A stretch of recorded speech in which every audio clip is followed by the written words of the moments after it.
महानगरपालिका निवडणुकीच्या पार्श्वभूमीवर राजकीय पक्षांच्या कार्यालयावर उमेदवारी अर्ज घेण्यासाठी तुफान गर्दी पाहायला मिळते.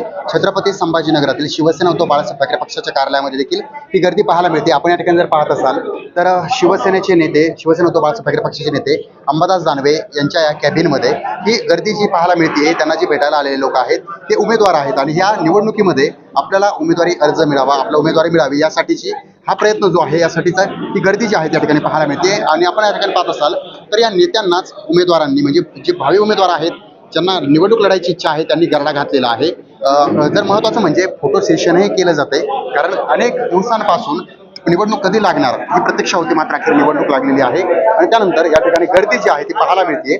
महत्त्वाचं म्हणजे आपण थेट जाणून घेऊयात. या ठिकाणी नेते अंबादास दानवे आपल्या सोबत आहेत, त्यांना आपण विचारतोय, आता काय सांगाल, तुम्हाला जो गरडा आहे त्या ठिकाणी उमेदवारांनी, म्हणजे भावी उमेदवार तुमच्या सोबत आहेत, गरडा घातला, काय सांगाल? गराडा तर खाली आहे, गराडाने नुसता लोंढा आहे खाली. हे एक वरच्या मजल्यावर भेटायला आलेले आहे सगळे मंडळी, याच्यातले काही सगळेच उमेदवार इच्छुक अशातला भाग नाही.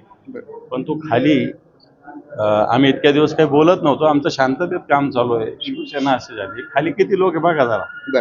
उमेदवार बघा, वाजत गाजत सगळ्या प्रभागातून. आम्हाला जागा नाही, तोंड काढायला जागा नाही. तिथं सगळे 4 वेगवेगळे टेबल्स आहे, मतदारसंघांनी आहे. आम्ही फॉर्म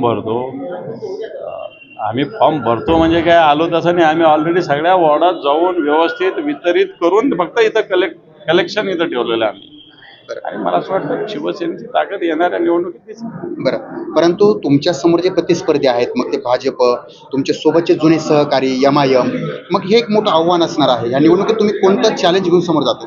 पण निवडणूक म्हणलं तर आव्हान असतो. कोणती निवडणूक सोपी घेऊच नाही, मग ती ग्रामपंचायत असेल नाही तर लोकसभा. निवडणूक आव्हान म्हणूनच स्वीकारली पाहिजे, आव्हान म्हणूनच लढली पाहिजे.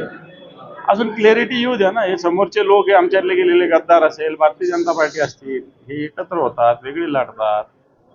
MIM तर आहेच आहे, बाकी आमच्या सोबतचे पण जे आलाय पार्टी आहेत हे पण काय काय करतात. आमचा तर प्रयत्न सगळ्यांना सोबत घेऊन जाण्याचा आहेच. बरं, तुमचे जे काही जुने सहकारी होते ते म्हणजे कोकाटे, आता कोकाटेंसंदर्भातही राज्यामध्ये जोरदार चर्चा सुरू आहे. तुमची काय भावना आहे संदर्भात? माझी भावना, कायद्याची अंमलबजावणी कडकपणे व्हावी.